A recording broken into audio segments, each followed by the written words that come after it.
everyone, welcome back to my channel. If you're new to this channel, hi, this is Komal from Study with Kips. I'd really be happy if you take a moment and subscribe to my channel. In our today's video, we'll discuss the chapter Acid, Bases and Salts for class 10th. In today's video, we'll be discussing the topics about physical and chemical properties of acids, bases, how can we neutralize acids and bases, basically neutralization reaction, and everything about salts. घर के नमक से लेकर हम बहुत सारे salts देखेंगे कि काफी सारे सॉल्ट्स अवेलेबल हैं इंडस्ट्री में. So let's start our video now. First of all will discuss about acids. Acids generally क्या होती है, आप नॉर्मल डे लाइफ में बहुत न्यूज में सुनते हो कि किसी ने किसी के ऊपर एसिड थ्रो किया, जो कि बहुत गलत है क्योंकि एसिड्स हमारे लिए काफी कोरोसिव होती है, मतलब स्किन को काफी ज्यादा डैमेज कर सकती है. तो अगर हम एसिड्स और बेसिस की बात करें, वो तो बहुत एक्सट्रीम केस हो गया. अगर हम एसिड्स की बात कर रहे हैं तो कुछ एसिड्स होती हैं जो मोस्टली एसिड्स होती हैं हमें पता ही नहीं चलता, हम डेली लाइफ में कंज्यूम कर रहे हैं. जैसे कर्ड में, दही में एक एसिड होती है, नींबू में, जूस में यहाँ पर भी एसिड होती है, सिरका में भी एसिड होती है. तो कुछ एसिड्स होती हैं जो काफी स्ट्रॉन्ग एसिड्स होती हैं और कुछ एसिड्स होती हैं जो वीक एसिड्स होती हैं. स्ट्रॉन्ग एसिड्स का अगर हम एग्जाम्पल देखें तो स्ट्रॉन्ग एसिड में आएगी HCl, हाइड्रोक्लोरिक एसिड, या फिर नाइट्रिक एसिड, या फिर सल्फ्यूरिक एसिड. ये सब किसके एग्जाम्पल हैं? स्ट्रॉन्ग एसिड्स के. अभी मैं आपको बताऊंगी एसिड्स क्या डिसोशिएट करते हैं या क्या रिलीज करते हैं. फर्स्ट ऑफ ऑल अगर हम बात करें एसिड्स और बेसिस की, तो नॉर्मली एसिड्स का जो टेस्ट होता है, दे आर सोर इन टेस्ट, खट्टी होती है. नींबू का टेस्ट कैसा होता है? खट्टा, सोर टेस्ट. और अगर हम बेसिस की बात करें तो बेसिस का जो टेस्ट होता है, दे आर बिटर. अगर कभी आपकी गलती से मुंह में साबुन गया है तो आपको एक कड़वा सा टेस्ट आया होगा. कड़वा मतलब टेस्ट कैसा है? बिटर, क्योंकि सोप एक क्या होता है? बेस होता है. तो बेस का सॉल्ट टेस्ट कैसा होता है? बिटर.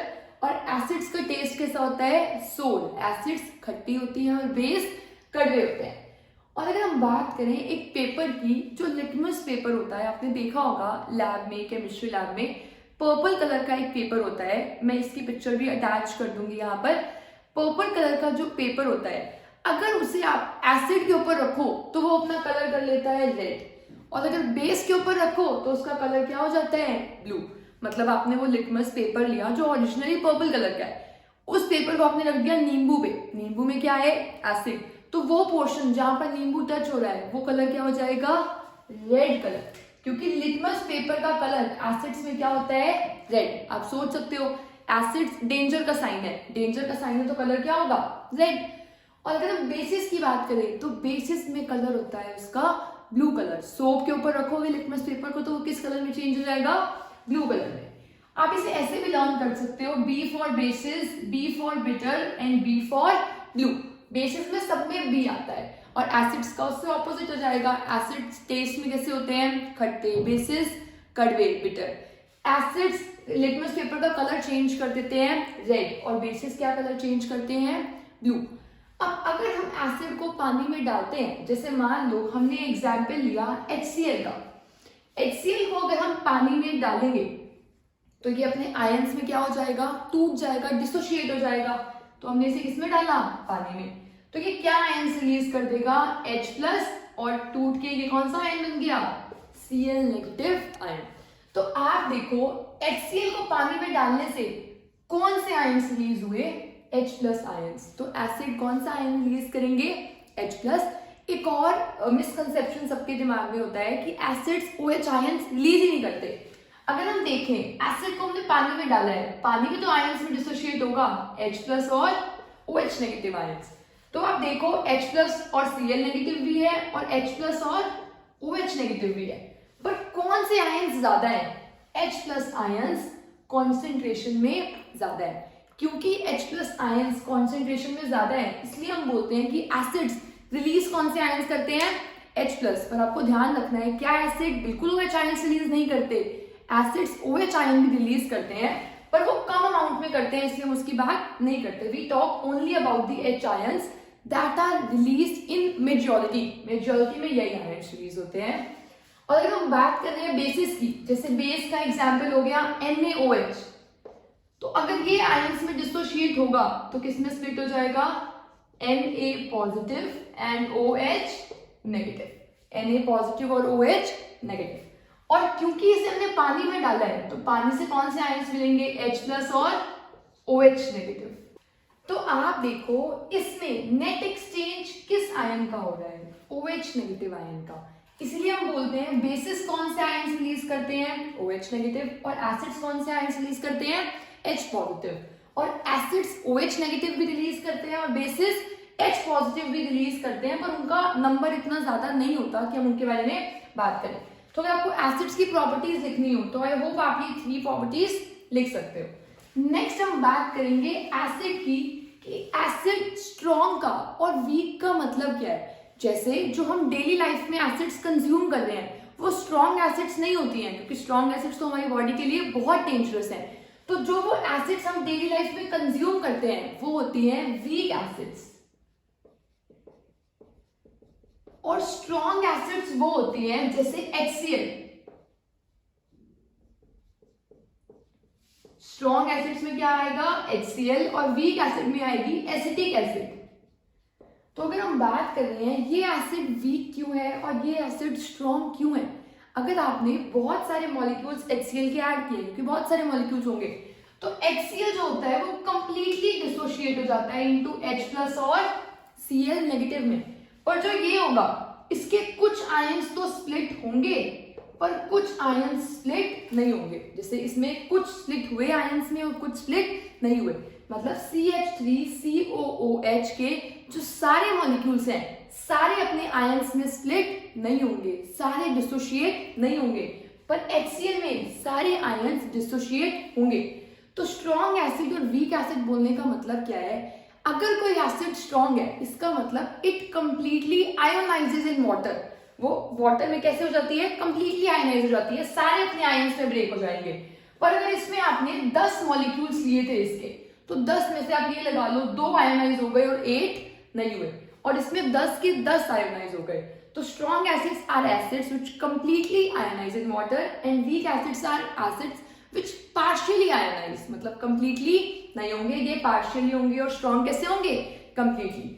और स्ट्रॉन्ग एसिड्स का मतलब है उसमें H आयंस ज्यादा होंगे। अगर मैं बोल रही हूँ HCl स्ट्रॉन्ग एसिड है, इसका मतलब वो ज्यादा H आयन रिलीज कर रही है। अगर एक एसिड वीक है तो वो कम H आयन रिलीज कर रही है। तो स्ट्रॉन्ग और वीक एसिड्स में से ज्यादा विगरसली जो रिएक्शन, ज्यादा जल्दी जो रिएक्शन होती है वो हमेशा स्ट्रॉन्ग एसिड की होती है, वीक एसिड की नहीं होती है, क्योंकि ये तो 10 में से सिर्फ 2 ही डिसोशिएट हो रहे हैं, आपको कुछ दिखेगा ही नहीं, इसमें ज्यादा डिसोशिएशन होगी। तो आई होप आपको स्ट्रॉन्ग एसिड्स क्लियर हुआ होगा और वीक एसिड्स भी क्लियर हुआ होगा। अगर हम बात कर रहे थे स्ट्रॉन्ग एसिड्स की, हमने अभी एग्जांपल देखे HCl, HNO3 और H2SO4। अगर हम वीक एसिड्स की बात करें तो वीक एसिड्स वही आएंगे जो सारे हम डेली कंज्यूम कर रहे हैं। जैसे ऑरेंज में कौन सी एसिड होती है, सिट्रिक एसिड। ये टेबल एग्जाम के लिए बहुत इंपॉर्टेंट है, मतलब 1-2 मार्क का क्वेश्चन आप इसमें से एक्सपेक्ट कर सकते हो। विच acid is present in orange में कौन सी एसिड प्रेजेंट होती है, सिट्रिक एसिड। या फिर नींबू में, लेमन में भी कौन सी एसिड होती है, सिट्रिक एसिड। विनेगर जो सिरका नूडल्स में, चाउमीन में सब में डलता है, उसमें कौन सी एसिड होती है, एसिटिक एसिड। और अगर हम कर्ड की बात करें, दही की, तो दही में भी एक एसिड होती है, वो कौन सी एसिड होती है, लैक्टिक एसिड। टैमरिंड, इमली में एसिड होती है, टारटारिक एसिड। टमाटो में एसिड होती है, ऑक्सैलिक एसिड। जो बी स्टिंग, मधुमक्खी अगर हमें काट के जाती है तो वो एक एसिड छोड़ के जाती है हमारी बॉडी में, वो एसिड कौन सी होती है, मिथेनोइक एसिड। तो आप प्लीज वीडियो को पॉज करके यहां तक रिवाइज करें इस टेबल को, कि एसिड्स की प्रॉपर्टीज में क्या होगा, एसिड्स कौन से आयंस रिलीज करते हैं, स्ट्रॉन्ग एसिड्स का मतलब क्या है, वीक एसिड्स का मतलब क्या है। स्ट्रॉन्ग एसिड्स का मतलब होता है यही वाली एसिड्स, और इनको हम बोलते हैं मिनरल एसिड्स, क्योंकि अर्थ के मिनरल से मिली है। और इन सबको वीक एसिड्स को हम बोलते हैं ऑर्गेनिक एसिड्स, क्योंकि ये ऑर्गेनिकली मिल रही है, कोई फ्रूट में मिल रही है, कोई टमाटो में है, कर्ड में है, इन सब में भी मिल रही है, तो ये ऑर्गेनिक तरीके से मिल रही है। और आई होप आपको एसिड्स क्लियर हुए होंगे। अगर हम बेस की बात करें तो बेस में भी यही होगा, कुछ बेसिस स्ट्रॉन्ग है और कुछ बेसिस क्या है, वीक। जो बेसिस स्ट्रॉन्ग होंगे वो कंप्लीटली आयोनाइज होंगे, मतलब बहुत ज्यादा कौन से आयन देंगे, OH नेगेटिव। जो बेसिस वीक होंगे वो कंप्लीटली आयोनाइज नहीं होंगे, वो पार्शियली आयोनाइज होंगे, और वो भी कौन से आयंस देंगे? OH। पर स्ट्रॉन्ग बेसिस ज्यादा OH आयंस देंगे और weak bases less OH ions देंगे। आई होप आपको एसिड बेसिस की बेसिक फिजिकल प्रॉपर्टीज क्लियर हुई होंगी। अब हम एसिड और बेस को डिस्टिंग्विश कैसे करते हैं? एक तो हमने देख लिया, लिटमस पेपर लो, रेड कलर हो गया तो एसिड है, ब्लू कलर हो गया तो बेस है। पर अगर हम इंडिकेटर्स की बात करें, कुछ नेचुरल इंडिकेटर्स अवेलेबल होते हैं या कुछ सिंथेटिक इंडिकेटर्स हमारे पास अवेलेबल हैं जो हमें बताते हैं कि कोई चीज एसिड होगी या फिर बेस होगी। तो पहला नेचुरल इंडिकेटर होता है लिटमस, जिसके बारे में हमने अभी बात की थी। Next natural indicator is red cabbage. Red cabbage की जो लीव्स होती है वो एसिड में डालोगे तो उसका कलर क्या हो जाता है? रेड, और बेस में डालोगे तो कलर क्या हो जाता है? ग्रीन। अब इसे लर्न करने की एक ट्रिक सोच सकते हो। रेड कैबेज, कैबेज लीफ है, ये लीफ का कलर क्या होता है? ग्रीन। पहले रेड है तो रेड किस में आ जाएगा? एसिड्स में। लीफ का कलर क्या होता है? ग्रीन, तो ग्रीन किस में आ जाएगा? बेस में। तो बेस में कलर होगा इसका ग्रीन और एसिड में कलर क्या होगा? रेड। नेक्स्ट अगर हम बात करें टर्मरिक की, टर्मरिक मतलब हम हल्दी की बात कर रहे हैं। हल्दी में क्या होगा? आपने देखा होगा, अगर आपकी ड्रेस पे आप खाना खा रहे हो और कुछ भी गिर गया, कि हम इंडियंस हैं, हल्दी तो हर खाने में होती है, तो अगर हल्दी वाला फूड हमारे कपड़ों पे गिर जाता है तो उसका स्टेन जाता ही नहीं है। मैं तो अपनी बहुत सारी ड्रेसेस खराब कर ली है क्योंकि कुछ भी खाते हुए गिर जाता है मेरा, मतलब एक भी मील में बिना गिराए नहीं खा सकती हूँ। तो क्या होगा? उसका स्ट्रेन रह जाएगा। जैसे ही आपने येलो कुछ खाया हल्दी वाला और उसका स्ट्रेन आपके क्लोथ्स पर रह गया, आपकी नेचुरल टेंडेंसी क्या होगी? आप फटाफट जाओगे उसे वॉश करने, और वॉश करने के लिए आपको वॉशरूम में क्या मिलेगा? सोप। तो आप सोप से उसे फटाफट साफ करना स्टार्ट कर दोगे, और सोप होते हैं बेसिक। अब आप ध्यान दोगे, जो वो हल्दी पहले येलो कलर की दिख रही थी, आपने सोप अप्लाई किया, वॉश किया, वो और गंदी हो गई और उसका कलर क्या हो गया? Brown colour. उसका रेडिश ब्राउन कलर हो जाता है in the presence of base. तो जो चीज येलो थी, जो आपको कम दिख रही थी, विजिबल थी, अब आपने उसे और बेकार करके और विजिबल करके किस कलर में कन्वर्ट कर दिया? रेडिश ब्राउन कलर में। तो टर्मरिक का बेस में कलर क्या होता है? ब्राउन, और एसिड में ये कोई भी चेंज एज सच शो ही नहीं करता। नेक्स्ट अगर हम बात करें सिंथेटिक इंडिकेटर्स की, ये सब थे नेचुरल जो हमें प्लांट से कहीं से मिल रहे हैं, टर्मरिक। अगर हम सिंथेटिक की बात कर रहे हैं, इसका मतलब हमने इन्हें लैब में प्रोड्यूस किया है, जैसे फिनोफ्थलीन एक सॉल्यूशन है और मिथाइल ऑरेंज। फिनोफ्थलीन का कलर हमेशा पिंक रहता है, किसमें? बेस में, और एसिड में इसका भी जो कलर होता है वो चेंज नहीं होता। ये पहले भी कलरलेस था और एसिड में भी क्या रहेगा? Colourless, no change. और अगर हम मिथाइल ऑरेंज की बात करें तो इसकी भी लर्न करने की एक ट्रिक है मेरे पास। ऑरेंज कलर किन दो कलर से मिलता है? रेड और येलो से। तो रेड एसिड्स में हमेशा रेड ही आता है और बेस में क्या आ जाएगा? येलो। तो मिथाइल ऑरेंज का इंडिकेटर का कलर होगा red in acid and yellow in base. तो आपको ये सारे इंडिकेटर्स लर्न करने हैं कि कौन सा कलर, अगर आप एसिड डालोगे तो उसका कलर क्या हो जाएगा, बेस डालोगे तो उस इंडिकेटर का कलर क्या हो जाएगा। तो आप देख के बता सकते हो कि वो आपने एसिड डाली थी या फिर बेस डाला था, क्योंकि अगर स्ट्रॉन्ग एसिड है आप उसे टेस्ट तो नहीं करोगे कि ये कड़वी है या खट्टी है, तो आप क्या करोगे? कुछ डाल के देख लोगे। अगर कलर रेड हो गया, आपने लिटमस पेपर डाला, अगर कलर रेड हो गया तो एसिड है, ब्लू हो गया तो बेस है। नेक्स्ट हम बात कर रहे हैं ऑल्फैक्टरी इंडिकेटर्स की। अगर क्लास में कोई स्टूडेंट है जो विजुअली इम्पेयर्ड है, मतलब ध्यान से आईज उसकी प्रॉपरली फंक्शन नहीं कर रही है, तो वो कैसे बताएगा? क्योंकि ये सब तो आप देख के बता सकते हो कि कलर क्या है, और अगर आपकी आईज प्रॉपरली फंक्शन नहीं कर रही है तो कुछ तो ऐसा इंडिकेटर होना चाहिए जो आपको बताए कि आपके हाथ में एसिड है या फिर बेस है। तो कुछ इंडिकेटर्स होते हैं, उन्हें हम बोलते हैं ऑल्फैक्टरी इंडिकेटर्स। ऑल्फैक्टरी इंडिकेटर्स का मतलब है these are the indicators which have different smell in acidic and basic medium। मतलब आपने एसिड डाला तो इसकी स्मेल चेंज हो जाएगी, बेस डाला तो इसकी स्मेल चेंज हो जाएगी। तो अगर आपकी आईज बंद भी हैं तो भी आप बता सकते हो बिना देखे कि आपने एसिड डाला है या फिर बेस। तो important question for exam, what are olfactory indicators?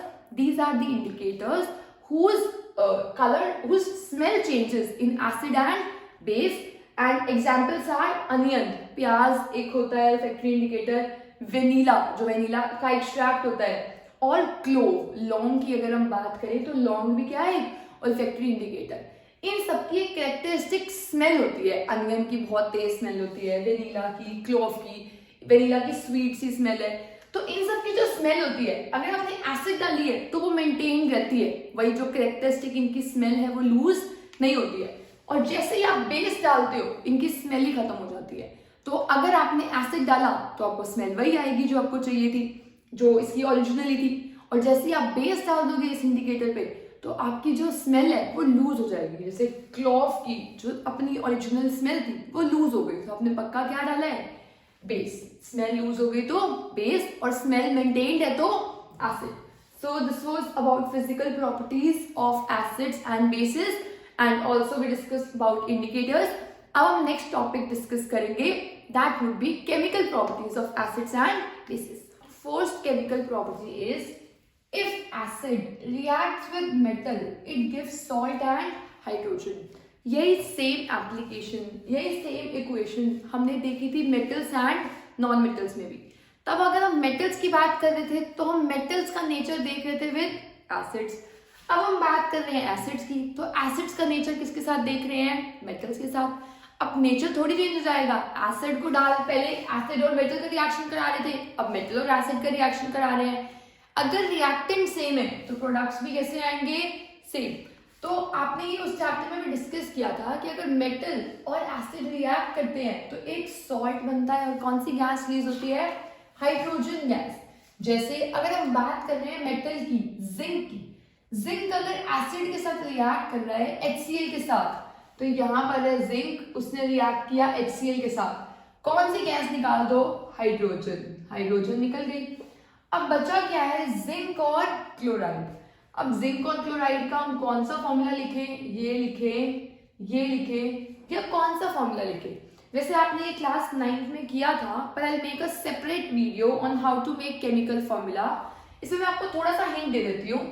Zinc की जो वैलेंसी होती है वो होती है 2, और क्लोरीन की वैलेंसी क्या होती है, 1। तो ये फॉर्मूला क्या बन गया, Zn क्रॉस कर दो, Cl2। तो यहाँ पर आप कुछ और नहीं लिख सकते, आपको सिर्फ क्या लिखना है, ZnCl2 प्लस हाइड्रोजन। तो आपने देखा मेटल और एसिड रिएक्ट कर रहे हैं तो जो सॉल्ट बन रहा है इसका फॉर्मूला क्या है, ZnCl2 प्लस हाइड्रोजन। और आपको ये रिएक्शन बहुत अच्छे से लर्न करनी है, ये रिएक्शन बहुत बार एग्जाम में कंप्लीट करने के लिए आई है। अगर बेस NaOH स्ट्रॉन्ग बेस है, मेटल के साथ रिएक्ट कर रहा है तो कौन सी गैस निकलेगी, हाइड्रोजन। और इसमें जो सॉल्ट बनता है इसका नेम होता है सोडियम जिंकेट। आप इसकी फॉर्मेशन हाइयर क्लासेस में डिस्कस करोगे, अभी आपको लर्न करना है। फॉर्मूला होता है Na2ZnO2, और इसका नेम क्या होता है, सोडियम जिंकेट। इसके बाद आपने ये तो देख लिया कि मेटल एसिड के साथ रिएक्ट करेगा या बेस एसिड के साथ रिएक्ट करेगा, सॉरी, अगर मेटल एसिड के साथ रिएक्ट करेगा और बेस मेटल के साथ रिएक्ट करेगा तो रिलीज क्या होगा, सॉल्ट और हाइड्रोजन। हमने एसिड और बेस का रिएक्शन देखा है किसके साथ, मेटल के साथ। तो दोनों मेटल के साथ रिएक्ट कर रहे हैं और सॉल्ट और हाइड्रोजन फॉर्म हो रहा है। अब अगर हाइड्रोजन गैस फॉर्म हो रही है तो हमें कैसे पता, कोई भी गैस फॉर्म हो रही है और वो तो उड़ रही है, तो हमें कैसे पता कि कौन सी गैस फॉर्म हुई है। तो हर गैस के लिए हमारे पास डिफरेंट टेस्ट होते हैं। हम क्या करेंगे, बर्निंग कैंडल लेकर जाएंगे इस मिक्सचर के पास, और हम देखेंगे कि अगर वो बर्निंग कैंडल है तो वो बर्न कर जाएगी, it burst out with a pop sound. वो बर्न करती है किस साउंड के साथ, पॉप साउंड के साथ। तो ये हाइड्रोजन की एक टेस्ट होता है कि आप लेकर जाओ बर्निंग कैंडल को और वो पॉप साउंड के साथ प्रोड्यूस करेगी एक साउंड। तो हाइड्रोजन किसके साथ बर्न करती है, कौन से साउंड के साथ, पॉप साउंड। अगर आप लेकर गए और पॉप साउंड प्रोड्यूस हो रही है तो डेफिनेटली गैस कौन सी है, हाइड्रोजन।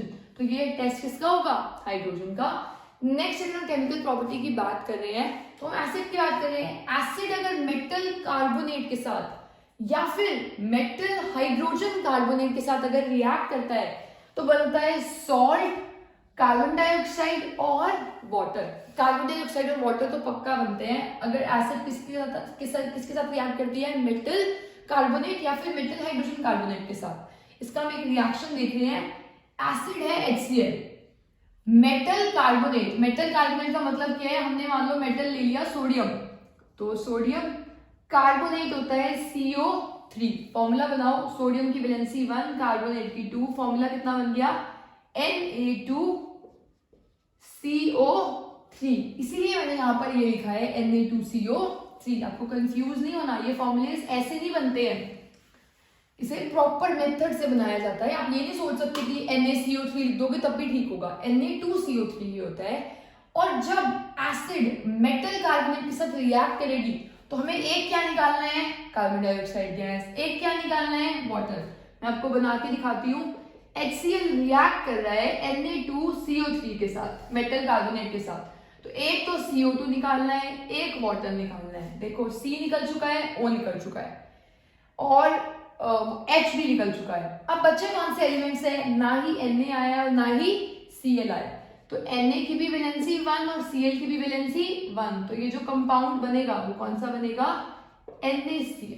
तो हमने देखा एसिड और मेटल कार्बोनेट रिएक्ट कर रहे हैं तो एक सॉल्ट बन रहा है और कार्बन डाइऑक्साइड गैस रिलीज हो रही है, और क्या रिलीज हो रहा है, वाटर। और अगर हम इसमें सेकेंड रिएक्शन की बात करें जो है metal with sodium hydrogen carbonate, अगर हम बात करें एसिड की विद मेटल हाइड्रोजन कार्बोनेट, तो क्या रिएक्शन होगा, एसिड अभी भी HCl है और अब क्या लिया हमने, NaHCO3, और इसमें से क्या निकल जाएगा, CO2 और वाटर। तो CO भी निकल चुका है, वाटर भी निकल चुका है, अभी भी क्या बचा है, NaCl। तो यही बनेगा एसिड का मेटल हाइड्रोजन कार्बोनेट के साथ भी NaCl plus CO2 plus water.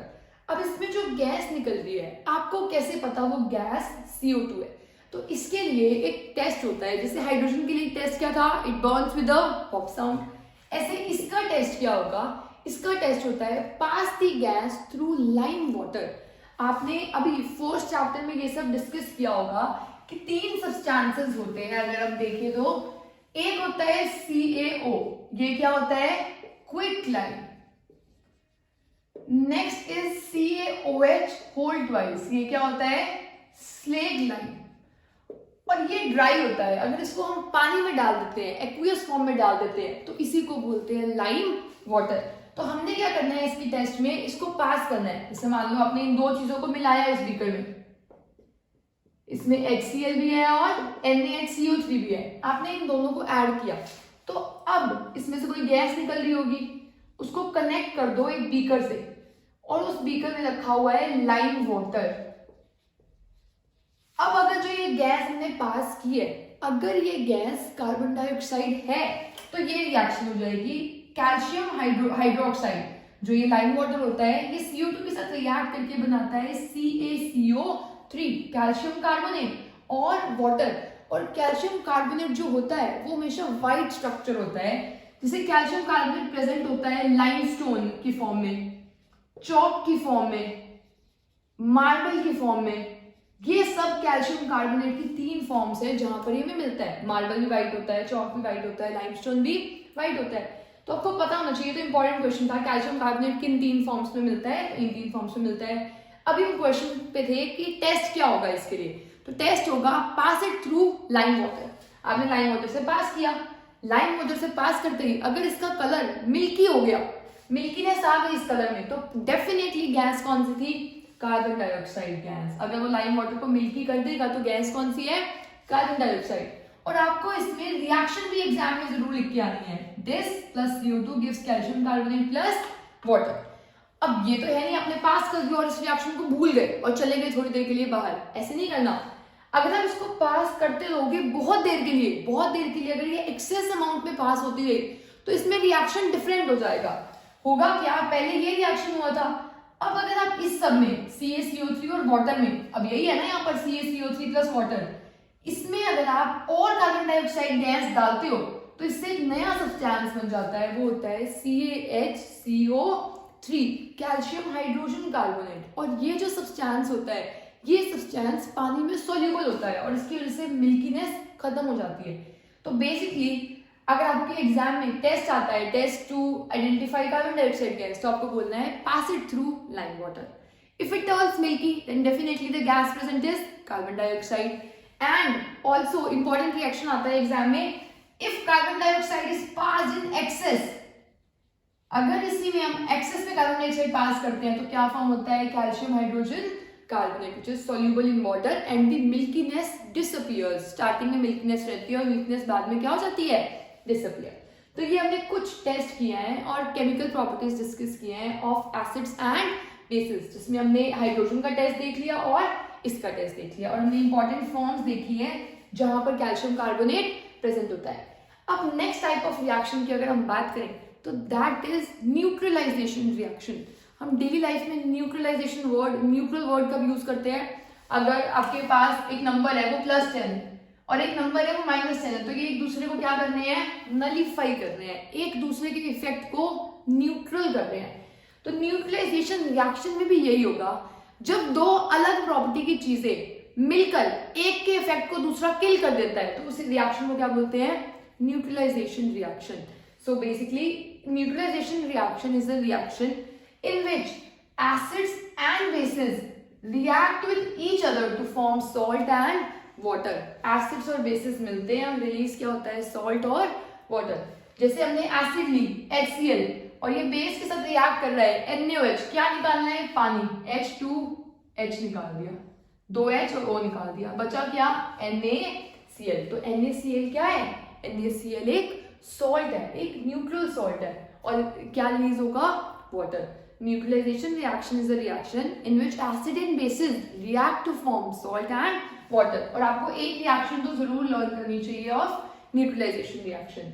Next is, आपने क्लास 9th में डिस्कस किया होगा एसिड रेन का फिनोमिना, कि जो फैक्ट्रीज होती है वो नाइट्रोजन के ऑक्साइड्स, नाइट्रोजन रिलीज करती है और वो एयर में ऑक्साइड्स बनते हैं।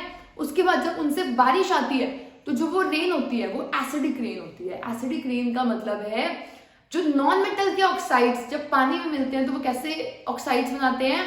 Acidic oxides.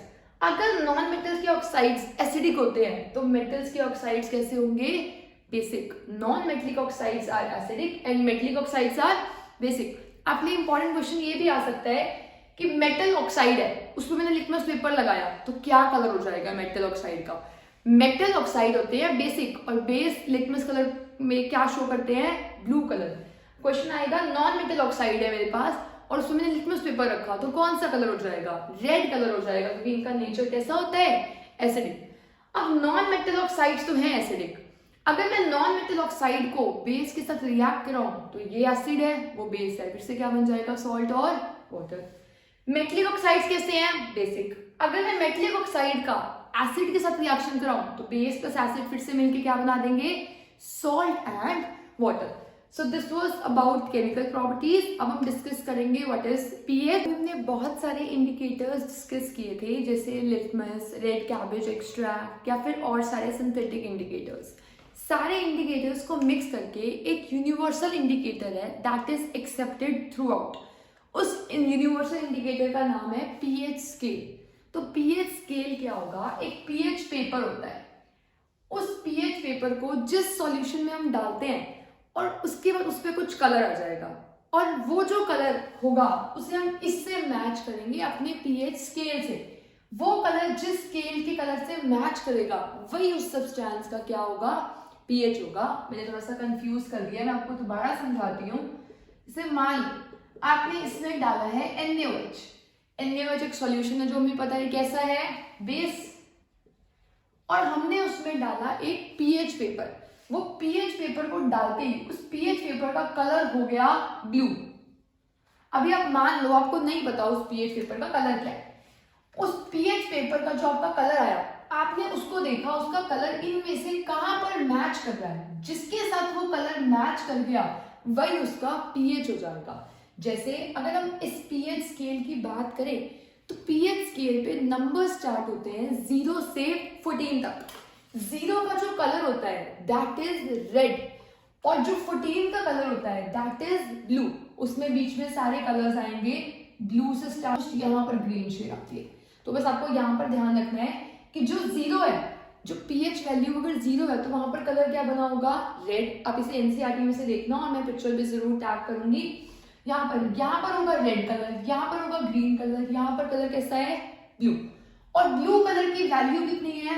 14। ग्रीन कलर की वैल्यू कितनी है? 7। रेड कलर की वैल्यू कितनी है? 0।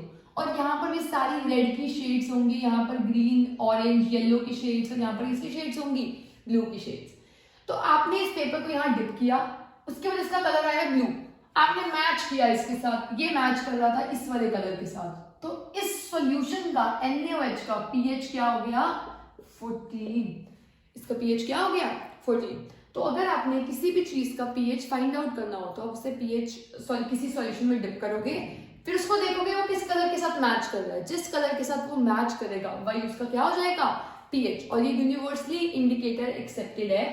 इसमें अगर हम देखें कोई चीज बहुत एसिड है तो वो कौन से आयंस रिलीज करेगी, एच आयंस। तो अगर कोई चीज एच आयंस रिलीज कर रही है तो उसका कलर कैसा होगा, रेड। तो यहां से इधर जाते हुए एच कैरेक्टर की कॉन्सेंट्रेशन बहुत ज्यादा इंक्रीज होती है। यहाँ पर एसिडिक कैरेक्टर बहुत ज्यादा है। अब 7 पे आओ, न्यूट्रल लिखा है मैंने। न्यूट्रल मतलब यहाँ एसिड है, ये कम होता यहाँ पे कैसा हो गया न्यूट्रल। यहाँ पे इधर जाते जाते ये कैसा हो रहा है, बेस। ब्लू कलर किसके लिए होता है, बेस के लिए। तो इधर जाते हुए किसकी कॉन्सेंट्रेशन इंक्रीज हो रही है, OH की। इधर आते हुए बेसिक कैरेक्टर इंक्रीज हो रहा है, मतलब कौन से आयन ज्यादा होंगे, OH आयंस। इधर जाते हुए एसिड कैरेक्टर इंक्रीज हो रहा है तो कौन से आयन ज्यादा होंगे, H आयंस। इधर H आयन ज्यादा है, इधर कौन से आयन ज्यादा है, OH आयंस। अगर हम बात करें 0, 1, 2, 3, 4, 5, 6 की, तो 0, 1, 2, 3 ये होती है काफी स्ट्रॉन्ग एसिड्स, मतलब HCl वगैरह का पीएच इसमें लाई करेगा। और अगर कोई वीक एसिड है तो उसका होगा 4 to 6, और अगर कोई सब्सटेंस न्यूट्रल है तो उसका पीएच कितना होगा 7। कोई अगर वीक बेस है तो यहाँ पर तो स्ट्रॉन्ग बेस है, तो वीक बेस का क्या होगा 8, 9 और 10, और 11, 12, 13, 14 ये सब होंगे स्ट्रॉन्ग बेस के। आपको ये लर्न करना है कि पीएच क्या बताता है आपको। What does pH tell you, it tells you about the concentration of ions in a solution. If the pH is near to 7, if the pH is near to 7, or if the pH is greater than 14, around 14, if the pH is around 14, then it's surely basic. If the pH is around 0, then it's surely acidic. And if the pH is around 7, then it can be neutral. थोड़ा सा acid होगा या base होगा, पर वो neutralize कर रहे होंगे एक दूसरे को, तो यहाँ पर होगा। अगर इसे मैं टेबुलर फॉर्म में लिखूं तो हम क्या लिख सकते हैं यहाँ पर, अगर एसिड स्ट्रॉन्ग है तो उसके पास कौन से आयंस होंगे, H+, और उसका पीएच क्या होगा 0, 1, 2, 3। अगर एसिड वीक है तो उसके पास H आयंस के होंगे पर कम होंगे, और इसका पीएच क्या होगा 4, 5, 6। 7 पीएच है तो सब्सटेंस कैसा होगा, न्यूट्रल। 8, 9, 10 पीएच है तो होगा ये वीक बेस, और यहाँ पर होगा स्ट्रॉन्ग बेस का क्या होगा 11 से 14 तक, ये होगा स्ट्रॉन्ग बेस का पीएच। तो NaOH, KOH ये स्ट्रॉन्ग बेसिस है तो इनका पीएच यहाँ पर होगा। जो वीक बेसिस है कैल्शियम हाइड्रोक्साइड उनका यहाँ पर होगा, न्यूट्रल का यहाँ पर होगा। वीक एसिड्स का पीएच 4, 5, 6 होगा। जो सिट्रिक एसिड सारी वीक एसिड्स थी उनका पीएच ये होगा, और स्ट्रॉन्ग एसिड्स का क्या होगा 0, 1, 2, 3। तो आपको पीएच वैल्यू इंडिकेट करती है कि सॉल्यूशन में कितने आयंस की कॉन्सेंट्रेशन है, कितने H आयन है या कितने OH नेगेटिव आयन है। इसके बाद अगर हम पीएच के बाद बात कर रहे हैं इसकी, क्या पीएच हमारे लिए जानना जरूरी है क्यों था कि किस सब्सटेंस का पीएच कितना है। पीएच की नॉलेज से हमें बहुत चीजों पे फर्क पड़ता है। जैसे अगर हम अपनी बात करें, अगर हम कुछ खाते हैं हमें पता है कि हमारा स्टमक HCl गैस को प्रोड्यूस करता है, ये होगा स्टमक, और यहाँ पर कौन सी एसिड प्रोड्यूस होती है, HCl गैस नहीं, HCl एसिड को प्रोड्यूस करता है। और अगर ये एसिड प्रोड्यूस हो रही है और अगर हमने कुछ खाना खाया और इनडाइजेशन की वजह से, प्रॉपर डाइजेशन की वजह से, प्रॉपर डाइजेशन अगर ना हुई तो एसिड अगर ज्यादा इंक्रीज हो गई तो हम क्या करते हैं, इनो ले लेते हैं। अगर हमें लगता है कि एसिड का कंटेंट बहुत ज्यादा बढ़ गया है तो हम इनो ले लेते हैं अपने आप। वो होता क्या है, वो न्यूट्रलाइजेशन रिएक्शन ही होता है। अगर आपके पेट में एसिड बढ़ गया तो आप एक बेस ले लोगे, वो बेस उस एसिड को क्या कर देगा, न्यूट्रलाइज कर देगा, और क्या बन जाएगा सॉल्ट और वाटर, उसका असर बेसिकली खत्म हो गया। तो पीएच जानना हमारे लिए इसलिए जरूरी है कि अगर हमें कोई दवाई लेनी है, कोई बेसिक चीज लेनी है तो हमें पता होना चाहिए ना, हमने एसिड की कॉन्सेंट्रेशन ज्यादा है तो हम क्या लेंगे, बेस, मतलब 7 से ज्यादा पीएच वाले सब्सटेंसेस। तो अगर हम बात करें पीएच की नॉलेज हमारे लिए जरूरी क्यों होती है, फर्स्ट हमने अभी देखा हमारे डाइजेस्टिव सिस्टम में अगर एसिड की कॉन्सेंट्रेशन ज्यादा बढ़ जाती है तो हमें ऐसे सब्सटेंसेस लेने हैं जो उस एसिड को नलीफाई कर सके, मतलब हमें क्या लेने हैं, बेस, और उन्हें हम एक और नाम से बोलते हैं एंटासिड्स, मतलब एंटी एसिड्स जो एसिड्स के अगेंस्ट काम करते हैं उन्हें हम क्या बोलते हैं, एंटासिड्स। तो उसके एग्जाम्पल आएंगे मिल्क ऑफ मैग्नीशिया, या फिर इसका नाम होता है मैग्नीशियम हाइड्रोक्साइड, या फिर सोडियम हाइड्रोजन कार्बोनेट जो हमारे घर में बेकिंग सोडा होता है। अब बेकिंग सोडा को भी ले सकते हो, या फिर क्या ले सकते हो, मिल्क ऑफ मैग्नीशिया। आपने देखा होगा एक पिंक कलर की बॉटल होती है जो ये नॉर्मली घर पे होती है कॉन्स्टिपेशन के लिए या इंडाइजेशन में ये दवाई यूज होती है। तो इन दवाई को हम क्या बोलते हैं, एंटासिड्स। और डाइजेस्टिव सिस्टम के बाद अगर हम बात करें तो पीएच की नॉलेज हमारे लिए और क्यों जरूरी है।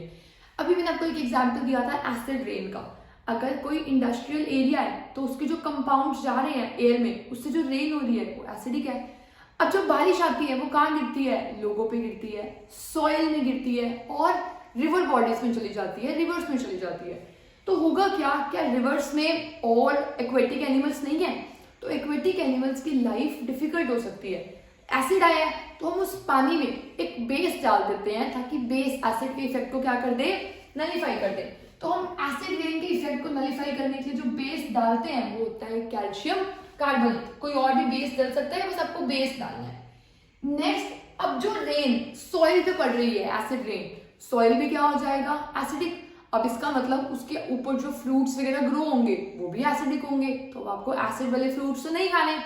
तो हम क्या करते हैं, सॉइल में एक सब्सटेंस डाल देते हैं जो बेसिक हो, जैसे नॉर्मली क्विक लाइम या स्लेट लाइम डल जाता है क्योंकि ये बेसिक है। नेक्स्ट हम देखेंगे टूथ डिके। टूथ डिके में क्या होता है, हमारे आपने नॉर्मल सुना होगा कि उसके दांत खराब हो गए या सड़ गए पूरे। तो टूथ डिके में क्या होगा, और हमें एक चीज बोली जाती है बार बार कि brush your teeth before going to bed, क्योंकि वो हमारे लिए बहुत जरूरी है। मैं आपको बताऊंगी वो कैसे जरूरी है हमारे लिए। अगर हम बिना ब्रश किए जाते हैं सोने के लिए तो हमने जो भी रात को खाया है उसका कुछ ना कुछ फूड पार्टिकल हमारे माउथ में ही रात को रह जाएगा, और फिर जाकर हम सुबह ब्रश करेंगे। मतलब 8 आवर्स तक हमने उन बैक्टीरिया को टाइम दिया कि वो ग्रो कर सके। और वो बैक्टीरिया क्या करता है, हम जो भी खाना खाते हैं, चाहे वो रोटी है, चाहे आप बिस्किट्स ना भी खाओ, हर खाने में कहीं ना कहीं ग्लूकोज, शुगर, ये सब होता है। तो बैक्टीरिया जो होंगे वो शुगर को ब्रेक कर देते हैं एसिड्स के अंदर। तो अब आपके माउथ में एसिड आ गई है। अब एसिड सब्सटेंस आपके माउथ में रिलीज हो रहा है बैक्टीरिया की वजह से, जो आपके लिए टीथ के लिए बिल्कुल ठीक नहीं है। तो टूथ डिके का कॉज क्या होगा, because food particles remain in our mouth due to which bacteria act on it and degrade into acid. तो उससे क्या बन जाती है, एसिड बन जाती है। एसिड बनने की वजह से जो हमारे दांत के ऊपर एक लेयर होती है टूथ एनेमल की, किसकी लेयर होती है, टूथ एनेमल की। ये जो सब्सटेंस होता है, this is the hardest substance of the body. वैसे ये हार्डेस्ट है, पर जैसे ही एसिड के कांटेक्ट में आता है, ये पानी में डिसॉल्व नहीं होता, हम पानी तो रोज पीते हैं। एसिड के कांटेक्ट में ये जैसे ही आया, ये करोड़ होना स्टार्ट हो जाता है। मतलब जो लेयर है टीथ के ऊपर वो उतरने लग जाती है। तो इससे हमारे दांत क्या हो जाएंगे, खराब। इसीलिए ब्रश करने से क्या होगा, बैक्टीरिया क्या रिलीज कर रहे हैं हमारे माउथ में, एसिड। ब्रश किया, एसिड को बेस क्या कर देगा, नलीफाई। तो जो एसिड का इफेक्ट था वो खत्म हो गया। और जो कैल्शियम फॉस्फेट जिससे मिलके बनता है टूथ एनेमल, टूथ एनेमल ठीक रहा। अगर टूथ एनेमल ठीक रहेगा तो हमारे दांत भी ठीक रहेंगे। इसीलिए हमें पीएच की नॉलेज होना बहुत जरूरी है कि अगर कोई चीज एसिडिक है तो हमें पता है उसका पीएच इतना है, तो हम बेस ले लेंगे इतने पीएच का उसे नलीफाई करने के लिए। तो आई होप आपको टूथ डिके समझ आया होगा। और जो एसिड रिलीज होती है, ये टूथ डिके होना तभी स्टार्ट होता है जब हमारे माउथ का पीएच फॉल कर जाता है फ्रॉम 5.5। ये सारे क्वेश्चंस बहुत इंपॉर्टेंट है। टूथ डिके क्या होगा, ये होता कब है, जब पीएच फॉल करता है। इसका कॉज क्या होगा, बैक्टीरिया एसिड्स प्रोड्यूस करते हैं। एसिड प्रोड्यूस करने से क्या होगा, टूथ एनेमल जो होता है वो पानी में करोड नहीं होता, पर वो किस में करोड हो जाएगा, एसिड्स में। तो आपको ये सब अच्छे से लर्न करना है और सबकी रेमेडीज लर्न करनी है। इसको आप प्रिवेंट कैसे कर सकते हो, बाय ब्रशिंग ट्वाइस। अब आप ध्यान से याद रखना, अगर आपको आप भूल जाओ एक बार रात को ब्रश करना, तो इस चीज को याद रख लेना, इस प्रोसेस को। एंड आई होप आपको ये हेल्प मिलेगी कि आप ब्रश करके ही सोओगे, क्योंकि बड़े होकर किसी को अपने दांत खराब नहीं चाहिए। आप चाहोगे कि आप बड़े होकर कुछ खा ही ना पाओ, जब आपके पास सब कुछ है और आप कुछ खा नहीं पा रहे हो। तो इट्स बेटर कि आप ब्रश करके सो twice. Next is bee sting. आपने देखा होगा अगर कोई बी काट जाती है, तो अभी मैंने आपको बताया था वो कौन सी एसिड रिलीज करके जाती है, मिथेनोइक एसिड। तो जनरली हम क्या करते हैं, अगर कोई वीक आती है एसिड को नलिफाई करने के लिए हम क्या लेंगे, बेस। तो हम कोई भी बेस लगा लेते हैं, जैसे बेकिंग सोडा। जब हमारे पेट में इंडाइजेशन हुई थी तब भी हम लेते थे बेकिंग सोडा NaHCO3। और अभी भी अगर बी स्टिंग है तो उसके ऊपर हम क्या लगा सकते हैं, बेकिंग सोडा। बेकिंग सोडा लगाने से क्या होगा, एसिड बेस के इफेक्ट को क्या कर देगा, नलिफाई। जो बेस है वो एसिड के इफेक्ट को क्या कर देगा, नलिफाई। एसिड का इफेक्ट नलिफाई हो गया तो उसका असर हमारी एसिड का बॉडी में नहीं रहेगा। So these were the things जिससे हमें लगा कि पीएच की नॉलेज होना हमारे लिए बहुत जरूरी है, क्योंकि हमारी बॉडी एक पीएच की सेंसिटिव रेंज में वर्क करती है और उसी में वर्क करने के लिए हमें पीएच के बारे में पता होना चाहिए। अब हम एक और क्वेश्चन डिस्कस करेंगे, क्या हम कर्ड को कॉपर वेसल्स में रख सकते हैं या ब्रास वेसल्स में रख सकते हैं। अभी मैंने आपको बताया था कर्ड में कौन सी एसिड होती है, लैक्टिक एसिड। और ब्रास या कॉपर की अगर मैं बात करूं तो कॉपर क्या है, एक मेटल जब एसिड के साथ रिएक्ट करेगा तो सॉल्ट बन सकता है और पॉइजनस और एक गैस रिलीज हो सकती है। कौन सी गैस, हाइड्रोजन गैस। अब आपने रखी खाने के लिए दही थी, अब वो एक सॉल्ट बन गया है, क्या आप चाहोगे, अब रख कुछ और रहे हो और वो बन कुछ और रहा है सिर्फ बर्तन में रखने से। तो हम इसे कभी भी कर्ड को स्टोर नहीं करते कॉपर वेसल्स में।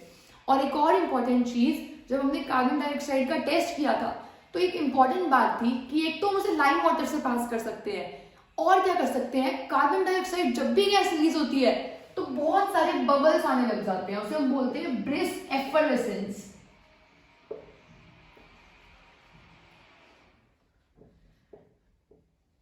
ब्रिस्क एफरवेसेंस का मतलब क्या होता है, आपने देखा होगा डिस्प्रिन की गोली डालते ही ऐसे पानी ऐसे ऐसे होने लग जाता है, एक झाग सी बबल से फॉर्म होने लग जाते हैं, उसको हम बोलते हैं ब्रिस्क एफरवेसेंस। तो जब भी कार्बन डाइऑक्साइड गैस निकलती है वो पानी में ऐसे बबल्स से बनने लग जाएंगे, जिसे हम बोलेंगे ब्रिस्क एफरवेसेंस क्रिएट हुई है।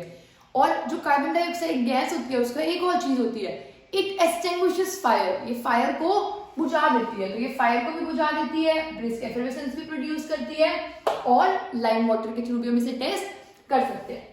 अब हम देखेंगे कि होता क्या है जब हम एसिड और बेस को पानी में डालते हैं। अगर हम एसिड की बात करें तो HCl को अगर मैं पानी में डालूंगी तो कौन से आयन्स रिलीज होंगे, H+ और Cl नेगेटिव। और जो ये आयन होता है चाइन, ये अकेला नहीं रह सकता, ये फिर से पानी के साथ रिएक्ट करके एक आयन बनाता है जिसे हम बोलते हैं हाइड्रोनियम आयन। इस आयन को क्या बोलते हैं, हाइड्रोनियम आयन। और बेसिस पानी में क्या करते हैं, बेसिस पानी में आयन्स रिलीज करते हैं Na+, और यहाँ पर कौन सा आयन रिलीज हुआ, OH नेगेटिव। तो बेसिस भी आयन्स रिलीज करते हैं और एसिड्स भी आयन रिलीज करते हैं। इन आयन्स की वजह से ये इलेक्ट्रिसिटी कंडक्ट कर पाते हैं।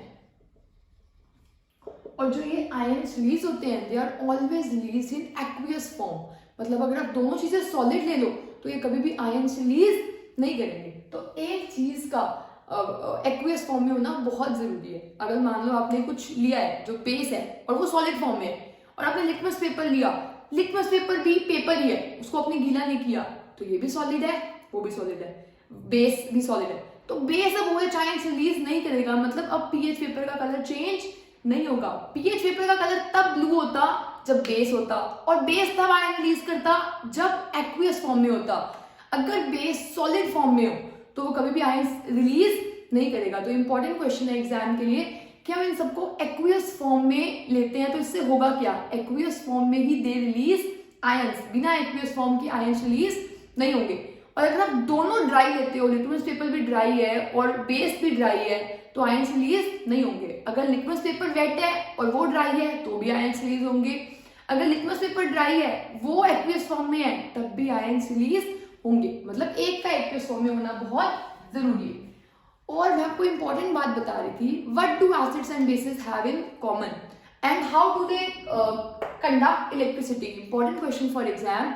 They conduct electricity because they have free ions present in the aqueous solution, या फिर they release ions in aqueous solution। Electricity conduct करने के लिए आपने इलेक्ट्रिसिटी चैप्टर में किया था, फ्री चार्जेस चाहिए होते हैं जो मूव करें, वो होता है सॉलिड्स में। अगर हम लिक्विड्स की बात करें तो चार्जेस नहीं चाहिए होते, फ्री आयंस चाहिए होते हैं।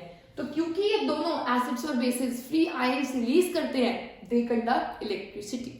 और अगर हम बात करें एसिड्स और बेसिस की, तो हम एसिड में अगर हम पानी डालते हैं तो इस प्रोसेस को बोलते हैं डाइल्यूशन। इस प्रोसेस को क्या बोलते हैं? Dilution. Dilution is the process of adding water to any substance. Dilution में हम क्या ऐड कर देंगे? वाटर। जैसे मान लो आपके पास इतनी एसिड थी, आपने इसमें पानी डाल दिया और आपने पानी डाला सिर्फ 1 टेबल स्पून। कितना पानी डाला है? 1 टेबल स्पून। इतनी सी एसिड में 1 टेबल स्पून पानी डाला। क्या ये ठीक प्रोसेस किया हमने? ये प्रोसेस हम कभी भी नहीं करते। हम कभी भी एसिड के अंदर पानी नहीं डालते। यहां पर एसिड थी और मैं क्या ऐड कर रही थी? Water. This is wrong. This is wrong. अगर आप लैब में भी देखो तो आपको क्या देंगे? वो पानी देंगे और कहेंगे ड्रॉप बाय ड्रॉप एसिड डालो। एसिड हमेशा we always add acid to water and not water to acid. आपने घर में भी देखा होगा, अगर गैस पे गर्म घी रखा होता है, उसमें अगर हम पानी हल्का सा भी फेंकते हैं तो उससे स्प्लैशेस आ सकते हैं हमारे फेस पे। यही सेम चीज यहाँ पर भी हो सकती है। अगर एसिड है, एसिड के अंदर आप पानी डाल रहे हो तो उससे जो वेसल जिसमें आपने उसे रखा हुआ है वो फट सकती है और सारी इंजरीज आपके फेस पे आ सकती है, क्योंकि ये रिएक्शन काफी एक्सोथर्मिक रिएक्शन होता है। Important question for exam, why not add water to acid? Because reaction will be highly exothermic and due to that it can cause severe injuries to you. तो उस इंजरीज से बचने के लिए हम कभी भी एसिड के अंदर पानी नहीं डालते। तो कैसे डालते हैं? पानी लेंगे और उसमें एसिड डालेंगे। वो भी कैसे डालेंगे? Drop by drop. तो ये डालने के बाद हम मतलब पानी और एसिड तो मिक्स कर रहे हैं। इस प्रोसेस को हम बोलते हैं dilution. The process of adding water, the process of mixing acid with water, इस प्रोसेस को क्या बोलते हैं? डाइल्यूशन। जैसे मान लो आपको पता होगा, अगर आप शैम्पू करते हो तो आपको बोला जाता है शैम्पू कभी भी कॉन्सेंट्रेटेड फॉर्म में नहीं करते। मतलब आपने बॉटल से शैम्पू निकाला, अब उसे आप डायरेक्टली हेड पे मसाज नहीं कर सकते। आपको उसे पहले एक टब में, एक वेसल में लेना होगा, एक बर्तन में लेना होगा, उसमें पानी डालना होगा, उसे शेक करना होगा, मिक्स करना होगा और फिर हेड पे लगाया जाता है। इसका मतलब आप डायरेक्टली शैम्पू को नहीं लगा सकते। मतलब कौन सी फॉर्म नहीं लगा सकते? कॉन्सेंट्रेटेड। हमेशा कौन सी फॉर्म यूज करने के लिए कहा जाता है? डाइल्यूट। डाइल्यूट का मतलब होता है जब हम बहुत सारा पानी ऐड कर लेते हैं, और कॉन्सेंट्रेटेड एसिड का मतलब होगा पानी बहुत कम है। डाइल्यूट एसिड का मतलब होगा पानी बहुत ज्यादा है। तो अगर कोई एसिड बहुत स्ट्रॉन्ग हो, जैसे हमने HCl ली और उसमें इतना सारा पानी है और इतनी सी HCl, तो HCl चाहे स्ट्रॉन्ग एसिड थी, पर क्योंकि ये पानी इतना ज्यादा हो गया तो ये एसिड अब इतनी स्ट्रॉन्ग नहीं बचेगी। तो dilution is the process of mixing acid with water और मिक्सिंग बेस विद वाटर। इसको डालने से H आयंस की जो कॉन्सेंट्रेशन होती है वो डिक्रीज हो जाती है, OH आयंस की जो कॉन्सेंट्रेशन होती है वो भी डिक्रीज हो जाती है, क्योंकि एसिड पहले बहुत स्ट्रॉन्ग थी HCl, वो कंप्लीटली आयनाइज होकर क्या दे रही थी? बहुत सारे आयंस, H आयंस। अब आपने उसे पानी में डाल दिया और बहुत सारे पानी में डाल दिया, अब उतने आयंस HCl रिलीज नहीं कर पाएगी क्योंकि कॉन्सेंट्रेशन बहुत ज्यादा बढ़ गई है। तो जब भी हम डाइल्यूशन का प्रोसेस करते हैं तो उससे H आयंस भी कम हो जाते हैं, और अगर हम बेस में डाल रहे हैं तो बेस की जो टेंडेंसी थी, मैंने आपको बताया ना, पहले एसिड स्ट्रॉन्ग थी HCl, आपने इतना सारा पानी में HCl डाला हुआ कि वो HCl इतनी स्ट्रॉन्ग नहीं बची। स्ट्रॉन्ग नहीं है HCl इतनी, मतलब स्ट्रॉन्ग एसिड नहीं है, इसका मतलब H आयंस भी ज्यादा रिलीज नहीं होंगे, तो H आयंस की कॉन्सेंट्रेशन डिक्रीज हो गई। और यही सेम चीज अगर आप बेस के साथ करते तो उसकी कॉन्सेंट्रेशन भी क्या हो जाती? डिक्रीज हो जाती। तो आई होप आपको यहाँ तक क्लियर हुआ होगा, और हमने बहुत सारे क्वेश्चंस अभी डिस्कस किए हैं। Now we will discuss about salts. अभी तक हमने देखा एसिड्स का टेस्ट होता है सोर और बेसिस का टेस्ट कैसा होता है? बिटर। एसिड की एक जनरल निशानी होती है कि उनके स्टार्टिंग में क्या होगा? H, और बेसिस के एंड में क्या होता है? OH। अगर हम देख के कैसे बता पाएंगे कोई भी सब्सटेंस सॉल्ट है, एसिड है या बेस है? अगर H है तो एसिड, OH है तो बेस। सॉल्ट के लिए क्या होगा?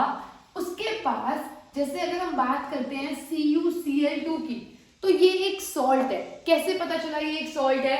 इसके पास 2 आयंस होने चाहिए, एक पॉजिटिव आयन और एक नेगेटिव आयन। इसके पास एक पॉजिटिव आयन है कॉपर और एक नेगेटिव आयन है क्लोरीन, तो ये पक्का कैसा हुआ? सॉल्ट। अगर हम बात करें सोडियम क्लोराइड की, तो एक आयन है इसके पास पॉजिटिव और एक आयन है नेगेटिव, तो ये भी क्या हुआ, सॉल्ट। अगर हम एक और को देखें NaHCO3, अब इसमें एक पॉजिटिव आयन है Na, एक पॉजिटिव आयन है H+ और एक नेगेटिव आयन है CO3 2 नेगेटिव, तो ये भी एक सॉल्ट है। सॉल्ट के लिए क्या आप देखोगे जनरल क्राइटेरिया, H और OH को छोड़कर 2 आयन्स होने चाहिए। अगर आप H को इसमें निकाल भी दो तो क्या इसके पास 2 आयन्स हैं, एक पॉजिटिव और एक नेगेटिव, इसके पास पॉजिटिव भी है और नेगेटिव भी है, तो ये क्या हुआ, एक सॉल्ट।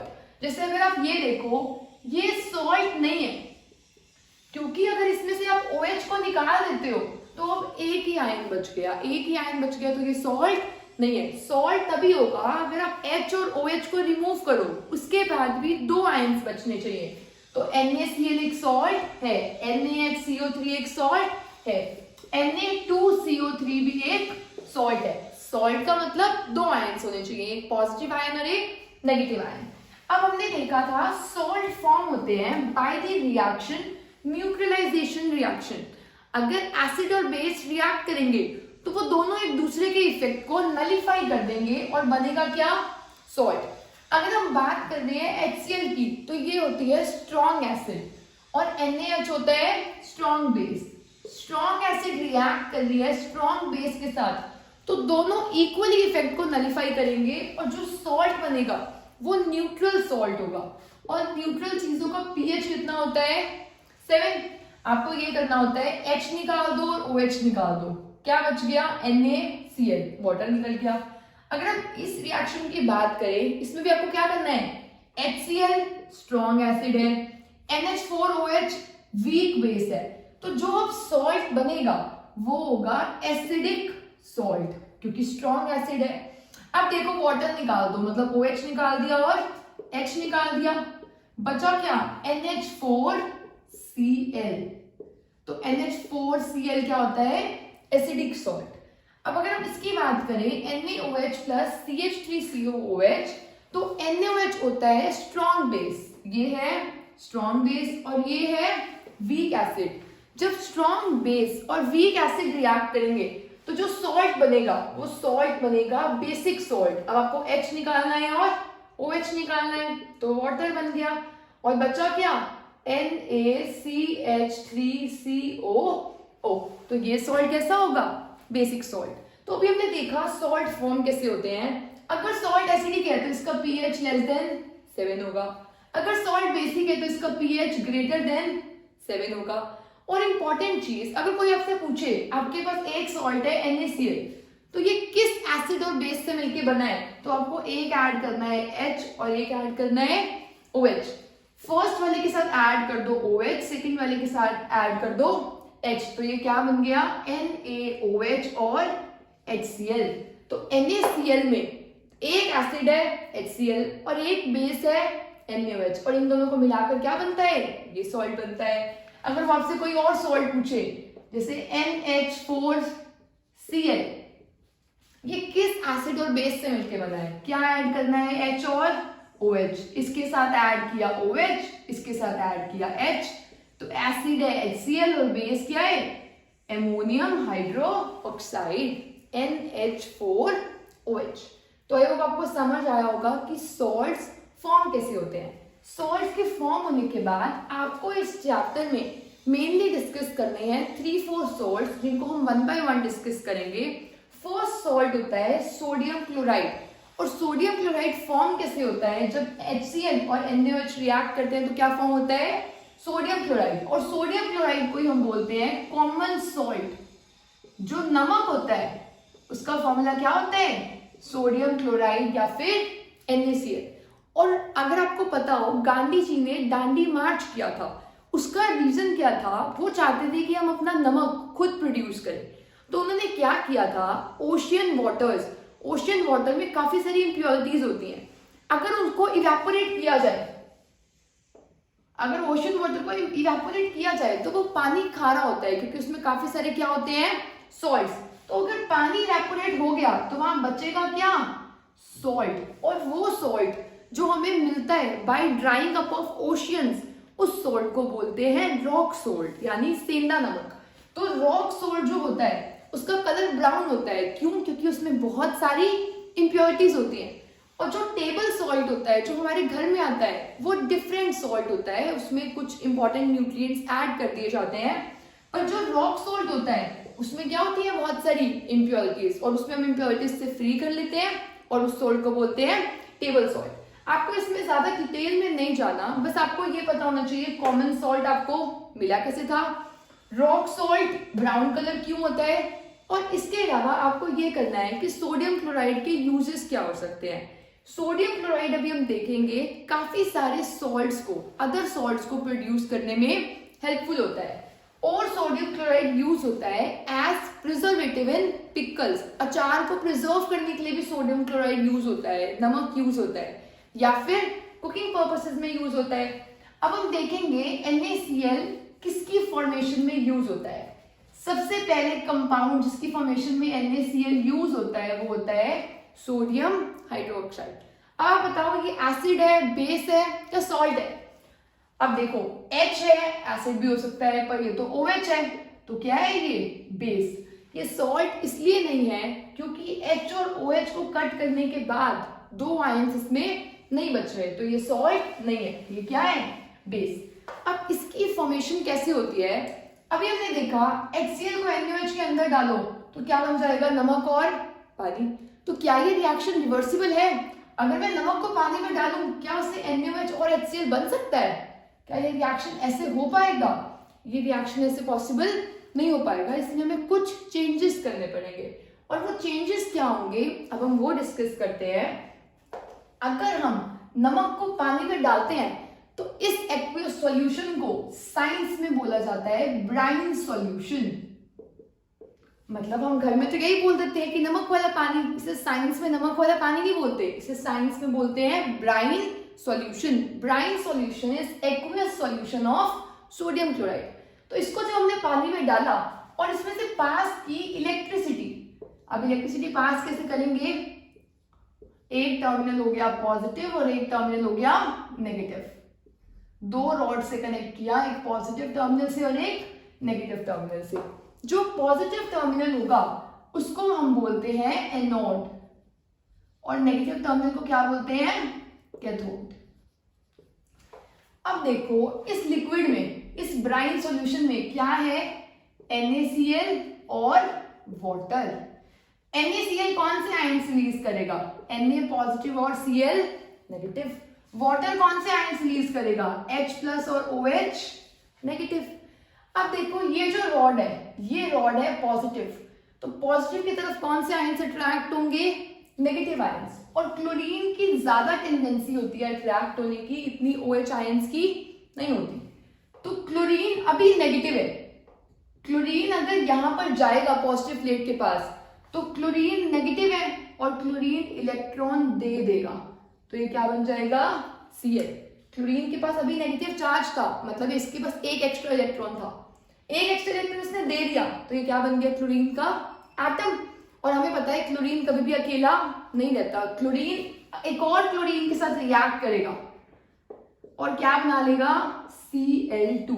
तो हमने देखा ये क्लोरीन जब यहां गया तो यहां पर कौन सी गैस मिली हमें एनोड पे, क्लोरीन गैस। कौन सी गैस मिली, क्लोरीन। अभी मैं आपको ये डिटेल में समझा रही हूँ और एग्जाम के लिए आपको ये बिल्कुल लर्न नहीं करना, ताकि लर्न ना करना पड़े, अदरवाइज आपको बस ये रिएक्शन लर्न करनी है।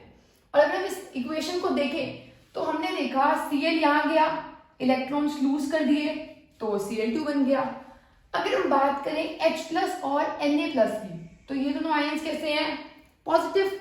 ये पॉजिटिव आयंस कहाँ अट्रैक्ट होंगे, नेगेटिव प्लेट की तरफ। तो होगा क्या, Na की टेंडेंसी इतनी ज्यादा नहीं होती है, H+ की ज्यादा टेंडेंसी होगी जाने की। तो H+ अगर जाएगा इस रोड पे, नेगेटिव रोड पे, तो उससे इलेक्ट्रॉन लेगा और क्या बन जाएगा, H। H पहले पॉजिटिव था, उसने इलेक्ट्रॉन लिए तो H क्या बन गया, एटम बन गया।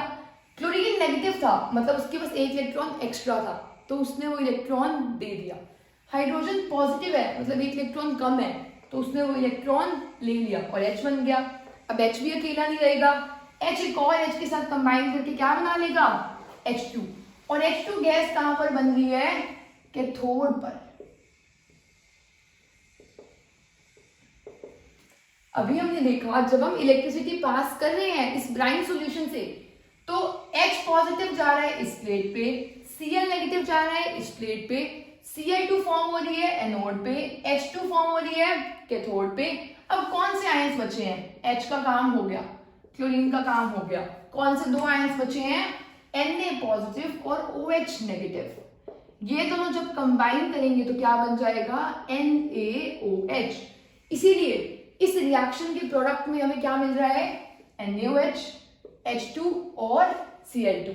NaOH मिलता है नियर कैथोड, और ये बहुत इंपॉर्टेंट फॉर्मूला है, बहुत इंपॉर्टेंट इक्वेशन है आपके एग्जाम के लिए कि सोडियम हाइड्रोक्साइड इंडस्ट्रियली कैसे प्रिपेयर करते हैं। तो हम क्या बोलेंगे, pass electricity through the brine solution and you will get two gases, hydrogen and chlorine. और हाइड्रोजन कहाँ मिल रही है, एनोड पे, हाइड्रोजन मिल रही है कैथोड पे, और क्लोरीन कहाँ मिल रही है, एनोड पे, और NaOH कहाँ मिल रहा है, near cathode.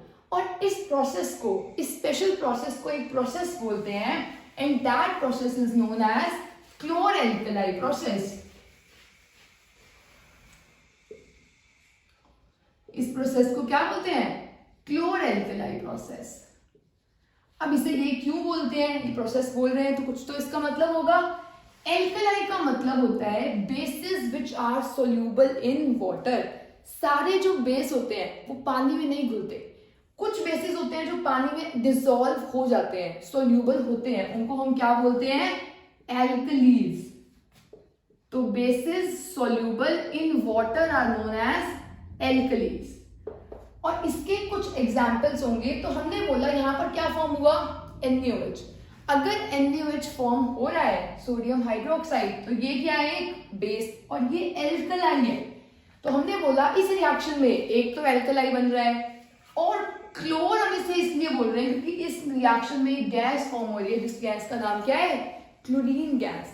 So this process is known as chlor alkali process, since in this reaction an alkali and chlorine gas is form. तो हमने ये देखा इंडस्ट्रियल पर्पस में सोडियम हाइड्रोक्साइड कैसे फॉर्म होगा, और आपको ये लर्न करना है कौन सी गैस एनोड पर है, कौन सी कैथोड पर है, और कौन सी नियर कैथोड है।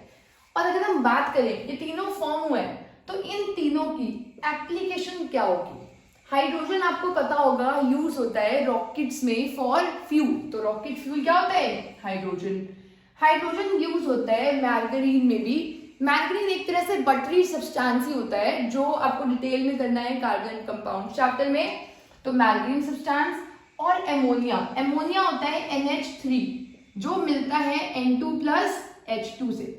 मतलब एमोनिया के लिए फॉर्म होने के लिए हमें क्या चाहिए, हाइड्रोजन। ये सब इसकी एप्लीकेशंस है, आपको एज सच लर्न करनी ही करनी है, क्योंकि एप्लीकेशंस में आपकी हेल्प कोई भी नहीं कर पाएगा। Next is chlorine. क्लोरीन आपको पता होगा, अगर आप स्विमिंग पूल्स में जाते हो तो आपको पता होगा एक गैस होती है जो वहां पर डाली जाती है for disinfectant, as a disinfectant.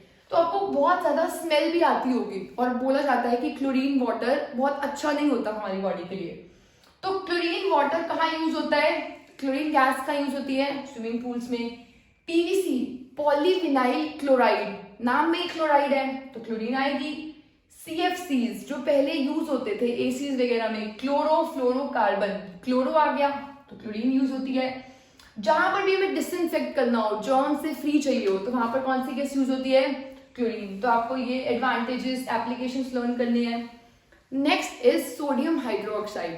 Sodium hydroxide use होता है in the making of soaps and detergents, क्योंकि ये बेस है और सोप्स बेसिक होते हैं। और डीग्रीसिंग मेटल्स, मेटल्स में जो ग्रीस लग जाती है उसे साफ करने के लिए भी कौन यूज होता है, NaOH। और H2 और Cl2 को मिला दो तो ये यूज होता है for cleaning steel, in medicinal purposes और कॉस्मेटिक्स, क्योंकि हमारी बॉडी में भी HCl का रोल काफी ज्यादा होता है, आपने लाइफ प्रोसेस चैप्टर में किया होगा। तो यहाँ पर तो ये मेडिसिनल में यूज होती है, कॉस्मेटिक्स में और क्लीन करने में। और NaOH और क्लोरीन, क्लोरीन की प्रॉपर्टी होती है डिसइंफेक्टेंट की और ब्लीचिंग की काम करने की। तो इन दोनों को जब हम मिला देते हैं तो ये ब्लीचिंग करने के लिए काफी इंपॉर्टेंट होता है हमारे लिए. So this was all about first salt sodium chloride and formation of a compound sodium hydroxide. अब हम नेक्स्ट सॉल्ट को डिस्कस करते हैं. Next salt is calcium oxychloride which is also known as bleaching powder. अभी हमने देखा था जो पहले वाला प्रोसेस था उसमें क्लोरीन गैस रिलीज हुई थी H2 + Cl2 + NaOH. और सीबीएसई में ये क्वेश्चन बहुत बार आया है कि उस क्वेश्चन को यहाँ से रिलेट किया हो कि वहां पर एक गैस फॉर्म हो रही है और वो गैस जब स्लेट लाइम के साथ रिएक्ट करती है तो एक सब्सटेंस बनता है जो ब्लीचिंग में यूज होता है. ये क्वेश्चन आता है. अब मैं आपको इसका आंसर एक बार डिटेल में समझा देती हूँ.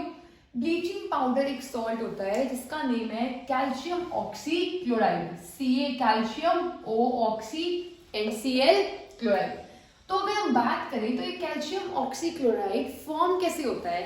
अगर आप ड्राई स्लेट लाइम का फॉर्मूला क्या होता है CaOH होल ट्वाइस. इससे अगर आप क्लोरीन गैस पास करते हो तो क्या फॉर्म हुआ कैल्शियम ऑक्सीक्लोराइड और वाटर. और जो ये कैल्शियम ऑक्सीक्लोराइड फॉर्म हो रहा है इसका नाम भी क्या था ब्लीचिंग पाउडर. तो इसका पहला पर्पस क्या होगा कि ये कहाँ यूज होता है ब्लीचिंग इन टेक्सटाइल इंडस्ट्री. और क्लोरीन एक जो कैल्शियम ऑक्सीक्लोराइड में क्लोरीन होती है ये यूज होता है एज ऑक्सीडाइजिंग एजेंट क्योंकि इसकी प्रॉपर्टी होती है कि ये सामने वाले को बहुत जल्दी ऑक्सीडाइज कर लेता है.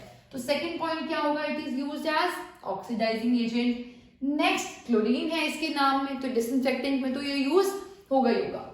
तो भी हमने देखा जो मैं आपको क्वेश्चन पहले बता रही थी कि जो एक गैस रिलीज हो रही है वो स्लेट लाइम के साथ मिलकर ब्लीचिंग पाउडर में यूज हो रही है. तो वो गैस कौन सी थी क्लोरीन. और वो गैस जब स्लेट लाइम के साथ मिलती है तो ऐसा कौन सा सब्सटेंस है जो ब्लीचिंग इंडस्ट्री में यूज होता है वो होगा कैल्शियम ऑक्सीक्लोराइड. तो आपको इसका केमिकल नेम पता होना चाहिए कॉमन नेम और इसकी एप्लीकेशंस. अगर हम नेक्स्ट सॉल्ट की बात करें तो next salt is baking soda sodium hydrogen carbonate. ये सॉल्ट हम यूज करते हैं अगर हमारे स्टमक में एसिडिटी हो जाती है तो हमें एक माइल्ड हल्का सा बेस लेना होता है. तो उस बेस में हम लेते हैं sodium hydrogen carbonate. Sodium Na hydrogen H carbonate का फॉर्मूला क्या होगा CO3. अब ये फॉर्म कैसे होगा हर सॉल्ट के में सबसे पहले प्रिपरेशन की है इसकी भी प्रिपरेशन की है इसकी भी प्रिपरेशन कर रहे हैं. जितना भी मैंने बोर्ड पे लिखा हुआ है आपको एग्जैक्टली अपने नोट्स में नोट डाउन करना है क्योंकि ये सब बहुत इंपॉर्टेंट है. अगर हम इसकी बात करें तो ये प्रिपेयर कैसे होगा NaCl प्लस वाटर को क्या बोलते हैं ब्राइन. तो ब्राइन सॉल्यूशन में आपको CO2 पास करना है और एमोनिया पास करना है तो बनेगा NaHCO3 मतलब सोडियम हाइड्रोजन कार्बोनेट और क्या बनेगा एमोनियम क्लोराइड. आप देखो इन चारों से बन रहा है सोडियम हाइड्रोजन कार्बोनेट. सोडियम बन रहा है मतलब Na जा ही चुका है H भी जा चुका है CO3 भी जा चुका है. तो बचे कौन से हैं एक तो N बचा है और Cl बचा है और H बचा है इसलिए यहाँ पर क्या बना NH4Cl. ये तो बस एक लर्न करने की एक ट्रिक थी. अदरवाइज आपको ये इक्वेशन पूरी लर्न करनी है कि NaCl जब CO2 वाटर और अमोनिया के साथ रिएक्ट करता है तो क्या बनता है सोडियम हाइड्रोजन कार्बोनेट और एमोनियम क्लोराइड. और ये जो सोडियम हाइड्रोजन कार्बोनेट है ये एक सॉल्ट है इसकी प्रिपरेशन को हमने लर्न कर ली. अब अगर हम इसको हीट करते हैं तो इसको हीट करने से ये डिकम्पोज हो जाएगा. इंपॉर्टेंट क्वेश्चन है आ सकता है ऐसा कौन सा सोल्ट है जो हीट करने पे डिकम्पोज करता है सोडियम हाइड्रोजन कार्बोनेट. और ये डिकम्पोज करके क्या देगा Na2CO3 sodium carbonate plus water plus carbon dioxide. इसमें जो गैस रिलीज हो रही है वो कौन सी है कार्बन डाइऑक्साइड. और कार्बन डाइऑक्साइड की आपको एक प्रॉपर्टी पता होगी कि वो ब्रिस्क एफर्वेसेंस प्रोड्यूस करता है. इसलिए जब आप इनो को डालते हो तो उसमें बबल्स आने लग जाते हैं क्योंकि CO2 गैस प्रोड्यूस होती है ब्रिस्क एफर्वेसेंस प्रोड्यूस होती है. और जो ये रिएक्शन है ये रिएक्शन यूज होती है ताकि केक्स को फ्लफी बनाया जा सके क्योंकि कार्बन डाइऑक्साइड गैस एक तो काम आती है टू एक्सटिंग्विश फायर और ये काम आती है केक्स को फ्लफी बनाने में. तो ये CO2 का यहाँ पर यही रोल होगा. और अगर एग्जाम में क्वेश्चन आए कि केक्स को फ्लफी कैसे बनाते हैं क्या डालते हैं पकौड़ास को क्रिस्पी कैसे बनाते हैं तो आपको ये रिएक्शन लिख के आनी है कि हम उसमें क्या डाल देते हैं बेकिंग सोडा. बेकिंग सोडा को हीट करेंगे तो कौन सी गैस मिलेगी कार्बन डाइऑक्साइड. और उस कार्बन डाइऑक्साइड की वजह से केक्स कैसे बन जाएंगे फ्लफी. अब अगर हम नेक्स्ट बात करें तो क्योंकि मैंने आपको अभी बताया कार्बन डाइऑक्साइड फायर को बुझाने का काम करती है, तो ये किसका काम रोल प्ले कर सकती है? फायर एक्सटिंग्विशर का। तो फायर एक्सटिंग्विशर में हम इस सोडियम हाइड्रोजन कार्बोनेट को बर्न तो नहीं करेंगे, तो हम इसमें डालते हैं एसिड। और हमने बिगनिंग ऑफ द चैप्टर में किया था, अगर कोई एसिड मेटल हाइड्रोजन कार्बोनेट के साथ रिएक्ट करती है तो CO2 वाटर बनता है और एक सॉल्ट बनता है। वही यहाँ पर सॉल्ट बन रहा है और वाटर और CO2 बन रही है। और जो ये CO2 है ये किसका रोल प्ले करेगी? फायर को बुझाने का।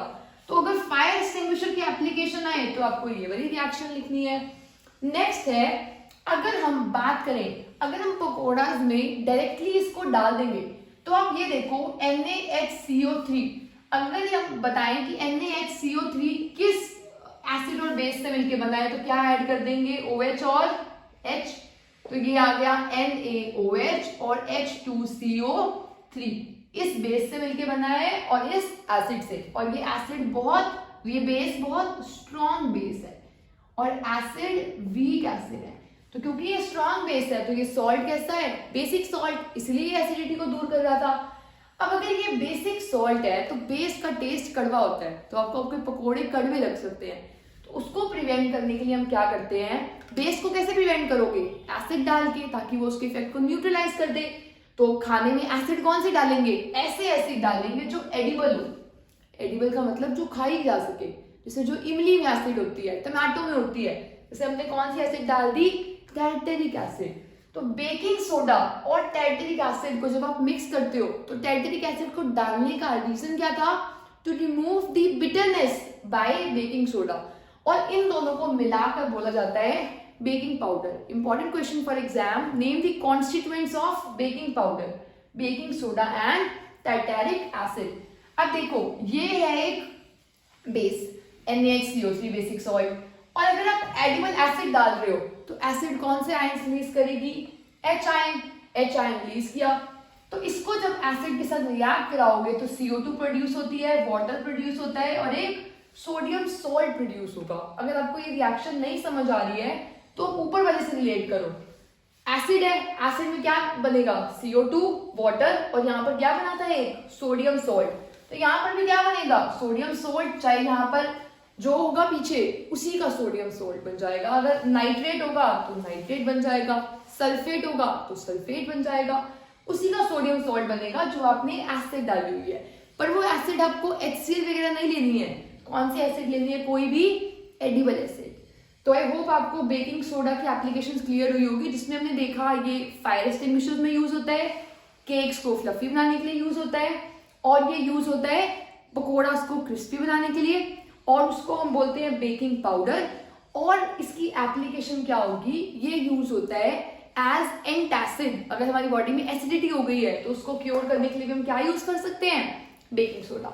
Now will discuss about the formation of next salt, that is washing soda. Washing soda का फॉर्मूला होता है सोडियम कार्बोनेट डेकाहाइड्रेट। इसका मतलब क्या होगा? डेका का मतलब होता है 10 और सोडियम कार्बोनेट डेकाहाइड्रेट मतलब इसके पास 10 वाटर के मॉलिक्यूल्स है। जैसे अगर मैं आपसे पूछूं पानी में कितने ऑक्सीजन के एटम्स होते हैं और कितने H के एटम्स होते हैं, तो 2 H होते हैं और एक ऑक्सीजन होता है, और ये इसका स्ट्रक्चर है वाटर का। ऐसे ही कुछ सॉल्ट्स एग्जिस्ट करते हैं जिनके साथ उनके पास पानी होता ही है, उनके एक मॉलिक्यूल में कुछ पानी के मॉलिक्यूल्स होते हैं और वो वैरी कर सकते हैं। जैसे अगर हम बात करें वॉशिंग सोडा की, तो वॉशिंग सोडा का मतलब ये नहीं है कि उसमें पानी डाल दो उसके पास वो वॉशिंग सोडा ऐसे बन जाएगा। ये एक जो Na2CO3 है इसके साथ 10 वाटर के मॉलिक्यूल्स ही आते हैं। अगर मैं एक Na2CO3 ड्रॉ कर दूं तो इसके साथ 10 वाटर मॉलिक्यूल्स अटैच होंगे, तो ये क्या बन जाएगा? Washing soda. और इस वाटर को इसको बोला जाता है वाटर ऑफ क्रिस्टलाइजेशन। इसको क्या बोलते हैं? Water of crystallization. Water of crystallization is the water molecule, number of water molecule present in one formula unit of a substance। एक formula unit substance में कितने वाटर मॉलिक्यूल्स प्रेजेंट है वो क्या होगा? उसका वाटर ऑफ क्रिस्टलाइजेशन। जैसे washing soda में वॉशिंग सोडा में कितने वाटर मॉलिक्यूल्स हैं? 10, तो इसका वाटर ऑफ क्रिस्टलाइजेशन क्या हो गया? 10। अगर किसी सॉल्ट के पास वाटर मॉलिक्यूल हो तो उसे हम बोलते हैं हाइड्रेटेड सॉल्ट, और अगर किसी के पास ना हो तो उसे हम बोलते हैं एनहाइड्रस सॉल्ट। जैसे एनहाइड्रस सॉल्ट का एग्जाम्पल था सोडियम क्लोराइड। अब हम कहेंगे नमक को बाहर रख दो रेनी सीजन में, उसमें भी पानी आ जाता है, क्या वो भी वाटर ऑफ क्रिस्टलाइजेशन है? वो वाटर ऑफ क्रिस्टलाइजेशन नहीं होता, वो प्रॉपर्टी होती है deliquescence. It is the property by which a substance absorbs moisture from the surroundings. Salt बाहर से नमी को एब्जॉर्ब कर लेता है, तो उस प्रॉपर्टी को क्या बोलते हैं? डेलिक्वेसेंस। और वो वाटर ऑफ क्रिस्टलाइजेशन बिल्कुल नहीं होता। वाटर ऑफ क्रिस्टलाइजेशन होता है अगर किसी सॉल्ट के एक फॉर्मूला यूनिट के साथ कुछ पानी के मॉलिक्यूल्स जुड़े हुए हैं, तो उसे क्या बोलेंगे? Water of crystallization. Important question for exam, कुछ सॉल्ट्स के नाम बताओ जिनके साथ वाटर क्रिस्टलाइजेशन एसोसिएटेड होता है। पहला सॉल्ट कौन सा है? Washing soda. नेक्स्ट दो सॉल्ट्स हम भी और डिस्कस करेंगे। तो वॉशिंग सोडा प्रिपेयर कैसे होता है? अभी हमने किया था Na2CO3 प्रिपेयर होता है अगर हम NaHCO3 को हीट करते हैं। सोडियम हाइड्रोजन कार्बोनेट को हीट करने पे Na2CO3 मिलेगा, कार्बन डाइऑक्साइड मिलेगी और वाटर मिलेगा। तो जो ये है ये यही तो है, इसमें बस पानी की कमी है, तो इसमें 10 मॉलिक्यूल्स ऑफ वाटर ऐड कर देंगे तो क्या बन जाएगा? Sodium carbonate decahydrate. कितने वाटर मॉलिक्यूल्स हैं? 10, तो डेका। अब इसकी प्रॉपर्टीज क्या होंगी? नाम में वॉशिंग है, वॉशिंग का मतलब काम करने के, साफ करने के काम आएगा, तो ये यूज होता है as cleaning agent. And also it is use to remove permanent hardness of water. Water hard होता है क्योंकि उसके पास कुछ आयंस, कुछ इम्प्योरिटीज होती है, उसको भी सॉफ्ट बनाने के लिए हम किसको यूज करते हैं? वॉशिंग सोडा को। और ये ग्लास, सोप, पेपर इंडस्ट्री में यूज होता है। और एक बोरेक्स एक केमिकल कंपाउंड होता है जो आपको हायर क्लासेस में स्टडी करना है, उसको बनाने के लिए भी हम किसको यूज करते हैं? वॉशिंग सोडा को। आपको ये सारी applications as it is learn करनी है, इसमें और कुछ नहीं हो पाएगा। और वाटर ऑफ क्रिस्टलाइजेशन में हमने एक सॉल्ट कर लिया, हाइड्रेटेड सॉल्ट, और वो सॉल्ट कौन सा है? Washing soda, Na2CO3.10H2। Next hydrated salt होता है हमारा POP, जो हम बहुत कॉमनली वर्ड यूज करते हैं। उसकी फुल फॉर्म होती है प्लास्टर ऑफ पेरिस। अब इसके नाम में पेरिस इसलिए है क्योंकि ये सबसे पहले पेरिस में माइन किया गया था।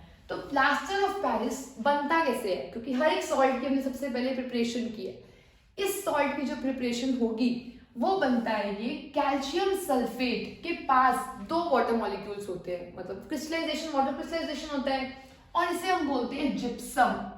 कैल्शियम सल्फेट के पास जब 2 वाटर मॉलिक्यूल्स होंगे तो उसे हम क्या बोलेंगे? जिप्सम। अगर हम इसे हीट करते हैं, और ऐसे नहीं किसी भी टेम्परेचर पे हीट कर दो, इसे प्रॉपरली हीट करना है एट 373 केल्विन।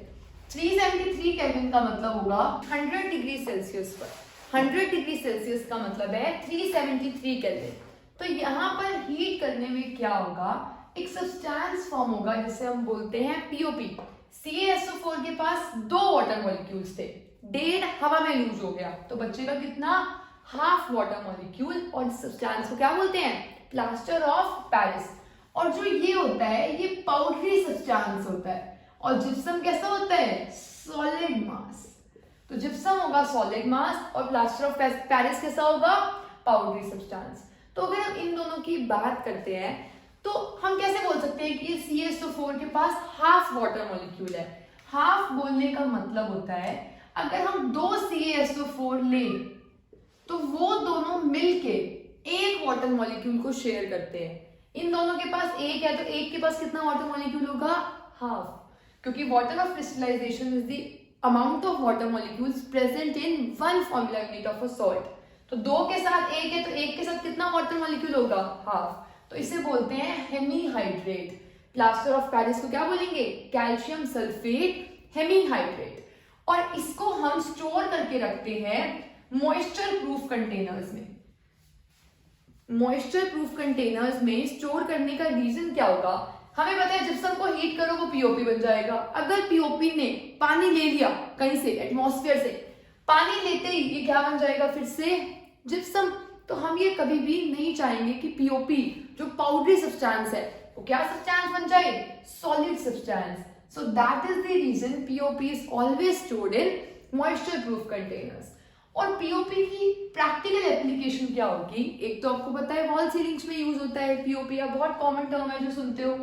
नेक्स्ट ये यूज होता है टॉयज बनाने में, स्टैचूज बनाने में, या फिर अगर किसी बंदे को आपने देखा है किसी की बोन फ्रैक्चर हुई है तो फ्रैक्चर होने के बाद जो वाइट सा वो सब्सटेंस उसके हैंड पे या कहीं पर भी लगाते हैं तो वो सब्सटेंस पहले पाउडरी होता है और उस पर पानी लगाते रहते हैं. जैसे वो सब्सटेंस पे पानी लगाएंगे, वो लगा वो पीओपी थे, पानी लगाते ही वो थिक मास बन जाता है और थिक मास का नाम क्या होता है, जिप्सम. जिप्सम की वजह से जो वो हमारे हाथ पे अगर प्लास्टर लगता है तो वो बिल्कुल उसी पोजीशन पे रहता है, वो कभी भी मूव नहीं करता, डिसलोकेट नहीं होता. तो ये यूज होता है टॉयज को बनाने के लिए, स्टैचूज को डेकोरेशन पर्पस में, वही वॉल सीलिंग हो गया, या फिर प्लास्टरिंग फ्रैक्चर्ड बोन्स. अगर किसी का बोन फ्रैक्चर हो गया है तो उसको प्लास्टर करना, उसमें भी क्या यूज होता है, पीओपी.